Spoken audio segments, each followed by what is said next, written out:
everyone, it's Jananie and welcome back to another episode of #EpicBookRecs. So this is a monthly series that I do here on the Epic Reads channel where I recommend a bunch of books based on a certain theme. So I've recommended a ton of amazing books based off certain themes, so go check out the playlist in the description if you want to go watch the previous videos, because I know you're sure to find a book you'll love from one of those as well. So for today's video, the theme is grown, or grown too young. These are all books that I read recently that I felt like the characters in the books were so young. They were often teens, because I am recommending young adult books, but they were often teens who were in situations where they were forced to grow up way too fast. They were put in adult situations or treated by adults in ways that they shouldn't be treated, and quite a few of these involve a Me Too aspect. One of them involves being incarcerated at a young age, and one of them is a dystopian that takes place in a near future where our main character has to grow up a bit too fast. But today's theme is also really inspired by the first book that I'm going to talk about today,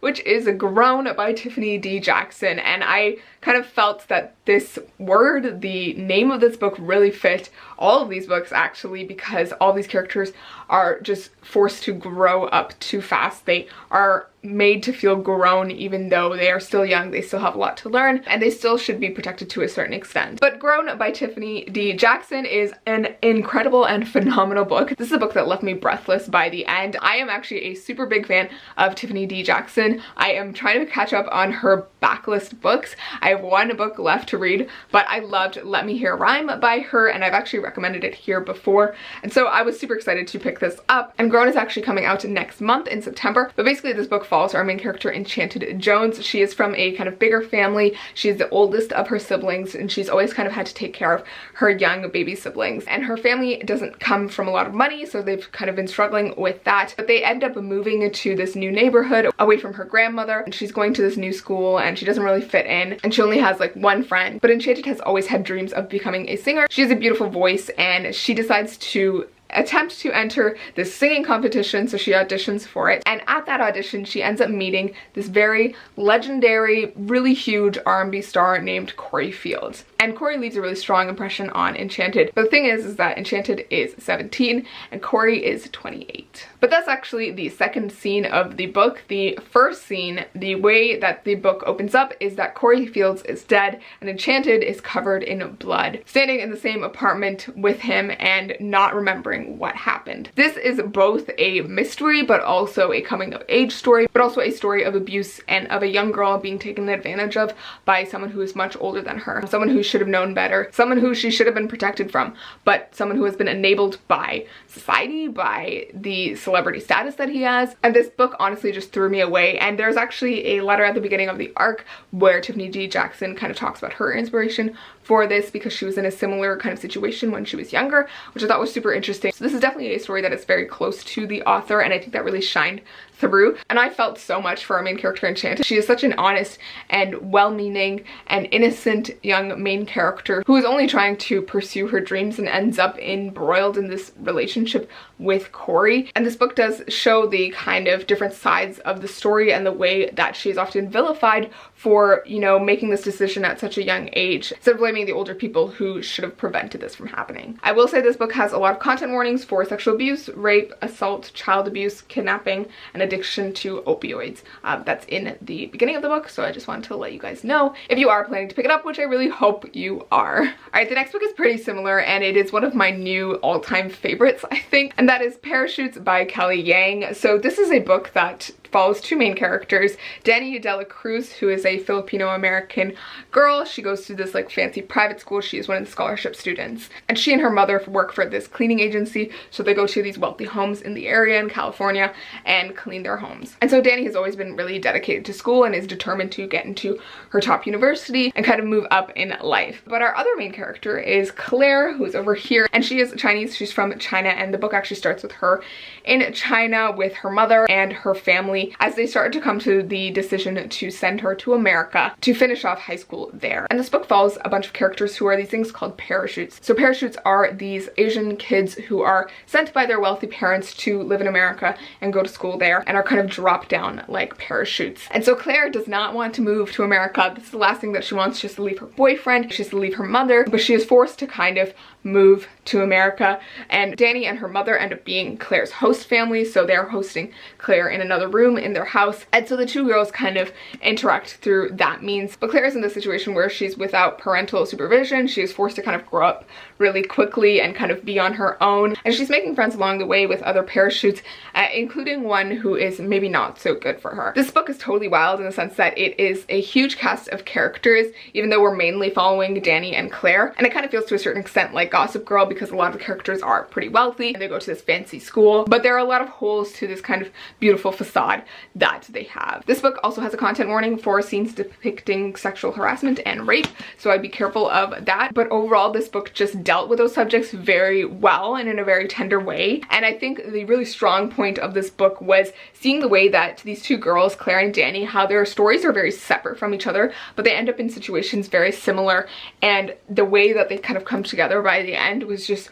so endearing and just so powerful as well. So I don't want to give too much away because this book is just great and there's some really crazy twists that kind of go on, but it's honestly become one of my favorites, so highly recommend. Alright, the next book that I have here is Rules for Being a Girl by Candace Bushnell, the author of Sex and the City, and Katie Cotugno. So I was super excited to read this the second I saw the title because Rules for Being a Girl is kind of something that really resonates. If you are a girl, you grow up with these rules or double standards that are set upon you, expectations that are not placed on boys. So this book really delves into that. It follows our main character Marin, who is this young girl going to high school, and she's always been a really good student, and she's always had a fun rapport with her English teacher, Mr. Beckett, who everyone calls Bex, and he's kind of like the dreamy, fun, cool, young teacher at the school that everyone loves. And so Marin has always kind of looked up to him, has really valued his opinion, but when she ends up in the situation where Bex takes their relationship past the point of teacher and student, Marin is kind of shocked into this moment of growing up way too fast when she realizes that when she tries to speak up about what happened with Bex, she's kind of shot down because people seem to think that it's her fault, that she shouldn't have been so close with him, that she shouldn't have put herself in that situation. It's the same kind of thing that happens in Grown, people placing the blame on the young girls rather than these older men. But Marin kind of continues to go to school, and she's seeing her perspective shift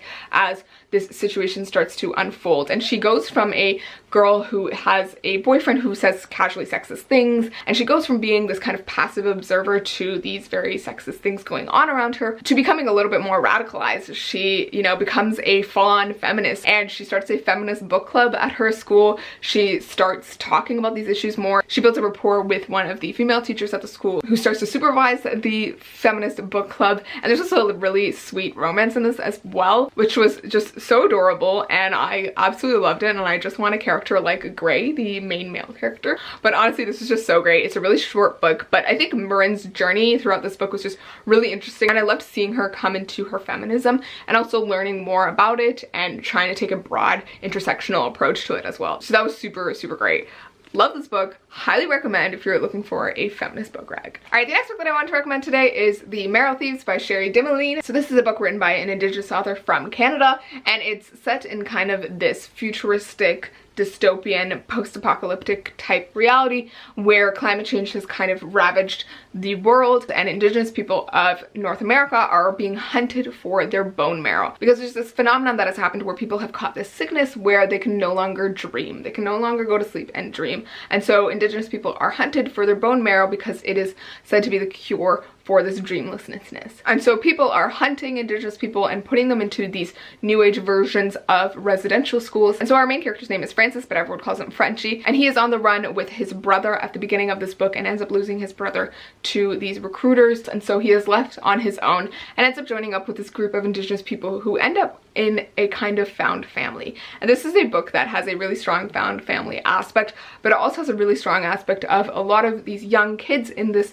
found family having to grow up way too fast. Our main character is only 16, but he is forced to kind of act like an adult to survive, to keep traveling, to keep moving north, to run away from being hunted. I really love this book because it is a little bit different from the regular dystopian that you might be used to. It's told a bit differently.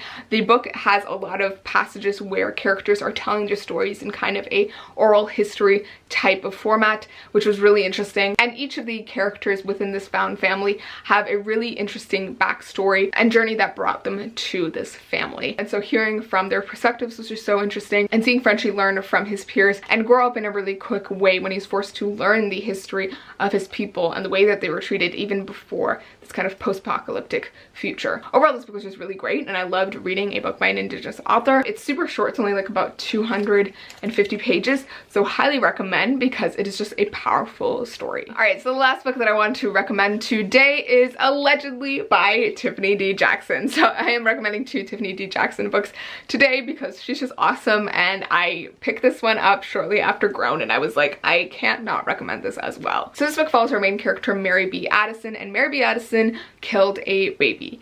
Allegedly. So when Mary B. Addison was very young, I think she was about 7, she and her mother, her church-going mother, were taking care of this young baby, this white baby, and the baby ended up dying or was killed. And according to the media and to her mother and to everyone involved in the case, Mary B. Addison did it. She killed a baby, allegedly. And so people wanted Mary B. Addison dead for this crime, but she ends up going to baby jail for 6 years and then ends up in a group home afterwards. But the home isn't really a home. You know, there are other girls who are also there who went to jail and who are now in a group home, and they are vicious with each other, and her only solace is the boy that she meets where she volunteers, whose name is Ted, and she and Ted are about to have a baby. Mary finds out that she's pregnant very early on in the book, and so now she is in the situation where she wants to protect her baby, but she knows that they're going to take away her baby because they don't think she's mentally sound enough to take care of her baby, and so she's determined to kind of overturn her sentence and prove that she's innocent. And along with this, Mary also just wants to go to college. She wants to have a future, and she knows that her criminal record is going to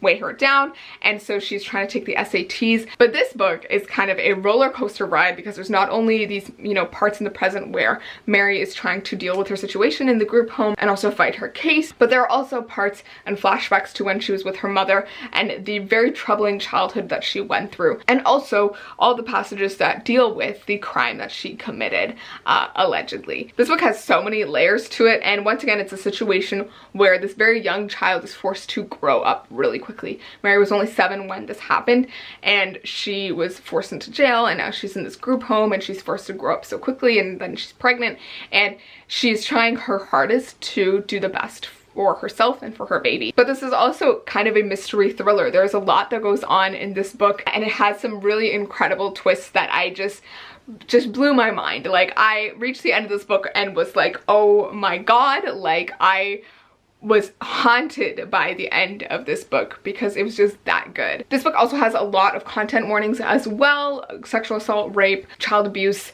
that kind of thing, so really be careful of those things when you are jumping into it.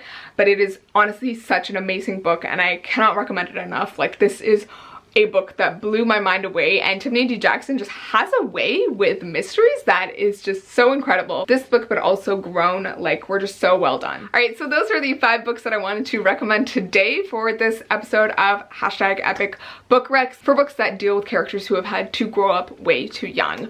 I loved every single one of the books on this list, and I really hope that you guys will pick one up very soon. But I would love it if you would leave your comments down below of books that you think fit this theme with characters that have grown up too young. I'm always looking for new books to pick up, so I'd love to hear what you guys have to say down below. But that's what all I have for this video, so thank you so much for watching, and I will see you in the next episode of #EpicBookRecs.